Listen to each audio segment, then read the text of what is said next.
Selamat pagi, Anda menyaksikan Headline News pukul 5 waktu Indonesia Barat. Pemirsa, belasan rumah warga yang berada di permukiman padat penduduk di Balikpapan Selatan, Kalimantan Timur hangus terbakar. Meski tidak ada korban jiwa dalam peristiwa ini, puluhan jiwa terpaksa harus mengungsi dan kehilangan tempat tinggal mereka.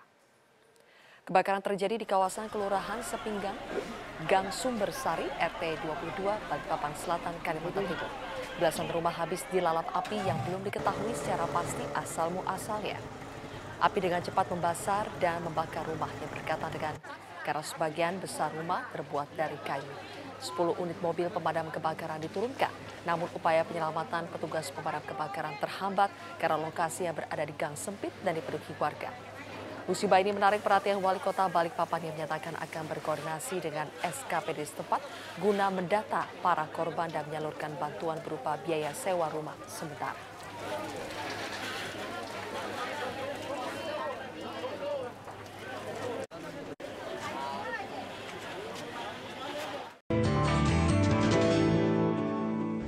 Ketua Umum Kamar Dagang dan Industri atau Kadin Indonesia, Rosan Ruslani, mengatakan tutupnya gerai 7-Eleven akibat bisnis model yang tidak cocok di Indonesia. Dirinya melihat margin yang tipis dan volume penjualan yang rendah mengakibatkan 7 ditutup.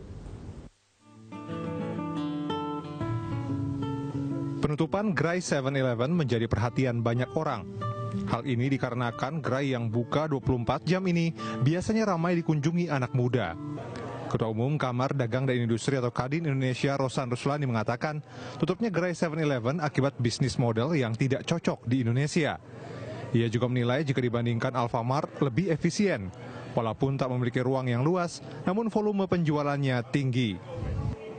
7 ini bisnis modelnya kurang tepat, kalau menurut saya ya, karena kan margin dari retail seperti itu kan tipis, kita tahu 1-3%, ya kan, dan mestinya in and out-nya cepat, bukannya orang duduk beli satu Coca-Cola duduknya berjam-jam, sewa ruangannya, sewa tempatnya besar, nggak seperti itu mestinya menurut saya. Mestinya seperti kayak Alfamart, Indomart, emang yang tempatnya kecil, efisien, orang keluar masuk, volumenya banyak, karena marginnya tipis. Tapi kalau margin tipis, fixed cost-nya besar, sewa tempat besar, dipakai buat nongkrong, nggak jalan. Sementara itu, Ketua Umum Gabungan Pengusaha Makanan dan Minuman Seluruh Indonesia atau GAPMI, Adi S. Lukman, mengatakan banyak faktor yang menyebabkan 7 seperti sekarang ini. Faktor salah strategi pada target pasar hanya salah satunya. Ada juga dampak regulasi dari dilarangnya penjualan minuman beralkohol di retail. Menurut Adi, tutupnya gerai 7 bisa berimbas ke sektornya. Alasannya karena 7 memiliki banyak cabang. Prilia Carvalho, Rio Cornelianto, Berita 1, Jakarta. Pemirsa, kembali kita lanjutkan dialog. Pak Roy, tadi pernyataan Ketua Kadin kita menyatakan bahwa bisnisnya tidak cocok di Indonesia. Katanya mungkin orang yang masuk lebih baik cuma membeli Coca-Cola lalu kemudian nongkrong berlama-lama. Ini menurut Anda apakah memang 7 tidak segera melakukan perubahan paling tidak supaya dia lebih efisien dan juga efektif dibandingkan dengan kompetitornya seperti Alfamart atau Indomaret? Bagaimana Pak Roy? Iya, artinya begini, tidak cocok dari sisi A, belum tentu dari sisi B dan sisi C tidak cocok juga. Jadi begini, maksudnya begini, kita tahu 7-Eleven ini 90 years company, worldwide company, yang sudah besar di dunia, worldwide company, dan masuk ke Indonesia. Ketika dia mau masuk ke Indonesia, pasti harapannya bukan jadi ekor, tapi dia ingin ada uniqueness. Ada sesuatu yang terobosan, ada breakthrough yang masuk sehingga pasar bisa bergeliat. Layaknya pengusaha siapapun juga. Jadi dia masuk dengan suatu status yang memang belum ada yang peraturannya, yang mengatur untuk yang namanya retail bisa digabung dengan kafetaria. Dan memang esensinya harusnya masing-masing kan begitu. Nah, jadi dia masuk itu dengan satu harapan adanya suatu perubahan yang fenomenal yang terjadi sehingga dia bisa raise up menjadi star, menjadi bintang. Nah, untuk itu kan itu sesuatu hal yang saya pikir basic sekali. Kami melihatnya dari sesama retail ini adalah sesuatu yang basic. Kita retail sudah biasa untuk setiap hari kita harus lakukan inovasi. Setiap hari harus ada special treatment, special program. Diskon yang lebaran ini adalah diskon yang 6 bulan yang lalu kita udah bicara dengan supplier dan manufacturer, bukan harga yang kita naikkan atau barang bekas, tapi barang yang memang sudah spesial. Artinya itu adalah strategi. Ada satu aturan. Nah, Nah, sama seperti anggota kami ini. Jadi memang masuknya ingin sesuatu yang berbeda dan ingin tentunya ada perubahan juga yang mendukung dari sisi regulasi. Namun itu yang nggak didapat. Nah, itu yang membuat akhirnya mereka harus juga berkeliling cara, berpusing cara sehingga sampai ada surat teguran dan lain sebagainya.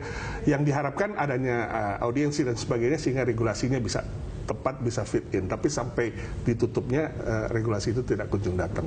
Nah, itu yang membuat statusnya bukan lebih kepada persaingan sebenarnya, tapi statusnya kepada bagaimana adaptifnya pemerintah melihat suatu pola yang baru, bisnis model yang baru, yang juga pasti akan ada. Bukan hari kemarin, hari ini mungkin ada sesuatu yang baru ataupun besok. Nah, bagaimana melihat ini merupakan suatu peluang ekonomi yang meningkatkan pertumbuhan ekonomi. Pak Roy, tapi bukankah memang kondisi retail kita paling tidak kuartal pertama pada tahun ini memang kurang menggembirakan? Bukankah itu juga menjadi salah satu faktor yang kemudian menyebabkan Sevel ini mungkin kehilangan konsumen? Karena orang konsumen sedang menahan belanja. Itu yang awal tadi kami sebutkan, bahwa 2 tahun terakhir sampai dengan kuartal pertama kita di dalam status underperforms. 2 tahun yang lalu kita hanya bertumbuh 8-9%, beda dengan 2012, 2013, 2014, dan kuartal pertama juga sangat rendah sekali, sehingga membuat itu adalah salah satu faktor eksternal yang mendorong kepada status 7-Eleven harus. Baik, Prof, menurut Anda inovasi dari Sevel ini sudah cukup baik? Kita tahu ya, paling tidak pada saat muncul 7-Eleven, kita lihat Alfamart, Indomaret juga menjual minuman yang serupa, paling tidak. Ada inovasi, ada perubahan yang dilakukan oleh kompetitornya. Nah, Sevel Anda lihat bagaimana untuk mengikuti perkembangan zaman? Uniqueness itu didasarkan inovasi dengan melakukan riset apa yang terjadi di Indonesia.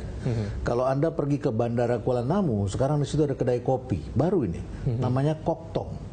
Ya, itu didasarkan pengamatan bahwa orang senang nongkrong di kedai kopi. Nah, mereka bukan berarti mereka rugi, mereka justru penjualan terbaik, salah satu kedai kopi yang bagus sekali. Dan bahkan sekarang kalau kita lihat Indomaret saja ada namanya Indomaret Point. Model bisnisnya Sevel ini ditiru oleh yang lain. Anda pergi kemana? All Fresh, mau beli buah, ada tempat makannya di dalam.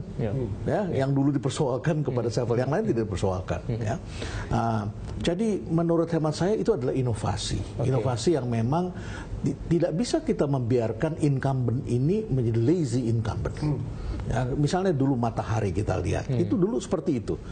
Sekarang Matahari Anda lihat, sampai ada Matahari Mall dan lain sebagainya. Dipicu oleh persaingan malah menjadi inovatif, begitu ya. Nah, sementara ada pelaku-pelaku usaha yang dia melakukan inovasi tapi dia stagnan, berhenti. Tidak melakukannya lagi, dia pikir cukup merawat saja. Sevel seperti itu, Prof? Sevel itu melakukan sesuatu yang sifatnya uniqueness, tapi karena tadi saya bilang dipaksa dan dia tidak bisa keluar dari DKI, sehingga akhirnya karena ditarget dia buka tempat-tempat dan akhirnya tempat-tempat itu tidak menguntungkan karena keadaan seperti itu. Jadi inovasi saya kira cukup baik. Mereka juga punya sosial media, pengunjungnya itu bahkan dapat insentif.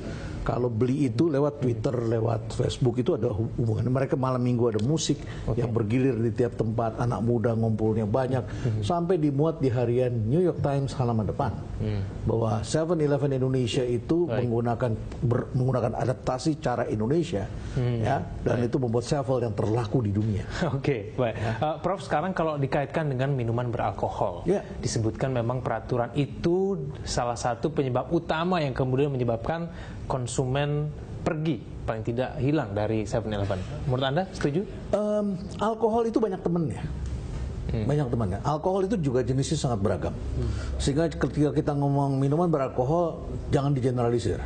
Ya, ada minuman beralkohol itu yang kadar alkoholnya tinggi. Di Sulawesi Utara ada cap tikus yang orang bisa oplos kemana-mana. Itu yang orang gunakan. Tapi ada alkohol yang hanya 3%, bir, dan itu dulu diizinkan, ada di supermarket dan sebagainya. Teman-temannya dari minuman alkohol yang 3% itu adalah snack, kacang, rokok, dan sebagainya. Which is ini adalah 20, ada yang mengatakan 20%, ada yang mengatakan 60% dari total pendapatan sebuah minimarket. Itu yang menguntungkan. Nah, tentu seorang pengusaha harus berpikir ulang. Ketika itu nggak boleh, dia harus mencari jalan. Tapi kenapa di Sevel itu menjadi menarik? Karena dia satu-satunya tempat yang bisa orang minum di situ bir dingin. ya bir dingin. Tempat lain tidak ada. Itu pengamatan saya.